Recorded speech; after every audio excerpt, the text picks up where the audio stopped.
Hello everyone, welcome to Teja ఆహార kitchen. ఈరోజు నేను సింపుల్గా టమాటా కర్రీని చూపిస్తున్నాను.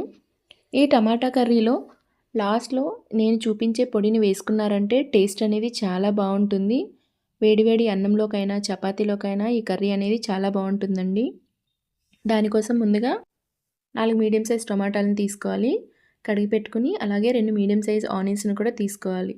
2 నుంచి 3 పచ్చిమిర్చి తీసుకొని ఇలా చిన్న చిన్న ముక్కలుగా ఆనియన్స్ని పచ్చిమిర్చిని ఇలా కట్ చేసుకొని పక్కన పెట్టుకున్న తర్వాత ఫ్రైయింగ్ ప్యాన్ పెట్టుకొని 2 టేబుల్ స్పూన్ల వరకు ఆయిల్ని వేసుకొని హీట్ చేసుకోవాలి.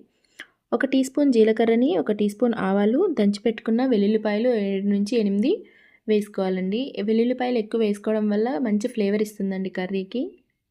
తర్వాత ఇందులోకి మనం కట్ చేసి పెట్టుకున్న ఆనియన్స్ని పచ్చిమిర్చి వేసుకొని ఒక 2-3 సార్లు కలుపుకున్న తర్వాత హాఫ్ టీ స్పూన్ ఉప్పును కూడా వేసుకొని బాగా కలుపుకొని ఫ్రై చేసుకోవాలి. తర్వాత ఇందులో కొన్ని కరివేపాకు వేసుకొని ఫ్రై చేసుకున్న తర్వాత మనం కట్ చేసి పెట్టుకున్న టమాటాలని కూడా ఇలా వేసుకొని 1/2 టీ స్పూన్ వరకు పసుపును కూడా వేసుకొని బాగా కలుపుకోవాలి. తర్వాత ఇందులోకి మనం 1 టీ స్పూన్ వరకు కారం పొడిని, 1 టీ స్పూన్ సరిపోతుందండి, ఎందుకంటే మనం ఆల్రెడీ పచ్చిమిర్చి కూడా వేసుకున్నాం కాబట్టి.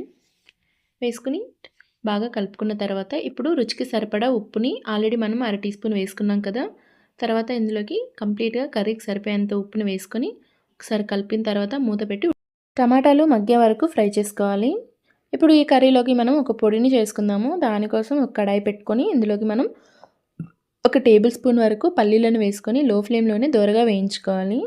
వేయించుకున్న పల్లీలను పక్కన పెట్టి చల్లారిన తర్వాత పొట్టు తీసి ఒక మిక్సీ జార్లో వేసుకోవాలి. ఇందులోకి మనం 1/2 టీ స్పూన్ జీలకర్రని, తొక్క తీయకుండా 2 నుంచి 3 వెల్లుల్లి రెబ్బల్ని వేసుకోవాలి.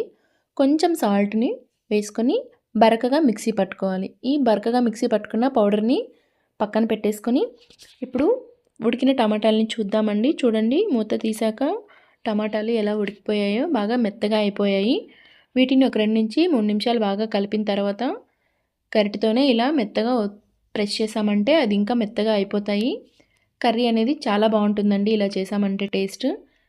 ఒక 3 నిమిషాలు ఇలా చేసుకున్న తర్వాత వీటిలోకి మనం 2 నుంచి 3 టీ స్పూన్ల వరకు నీళ్ళను వేసుకోవాలి. నేను ఎక్కువ వేయడం లేదండి, ఎందుకంటే ఇది ఇలా థిక్గా ఉంటేనే కర్రీ టేస్ట్ అనేది బాగుంటుంది. అందుకే జస్ట్ 2 టీ స్పూన్ల వరకు నీళ్ళని వేసాను. ఇలా కలుపుకున్న తర్వాత ఇందులోకి కొత్తిమీరని వేసుకొని గార్నిష్ చేసుకున్న తర్వాత ఇందులోకి మనం ప్రిపేర్ చేసుకున్న పల్లీ పొడిని కూడా వేసుకొని బాగా కలిపేసుకోవాలి. ఇలా బాగా కలుపుకున్న తర్వాత ఒక 2 నుంచి 3 నిమిషాలు కలిపి స్టవ్ ఆఫ్ చేసుకున్నామంటే ఎంతో రుచిగా టొమాటో కర్రీ అనేది రెడీ అయిపోతుందండి.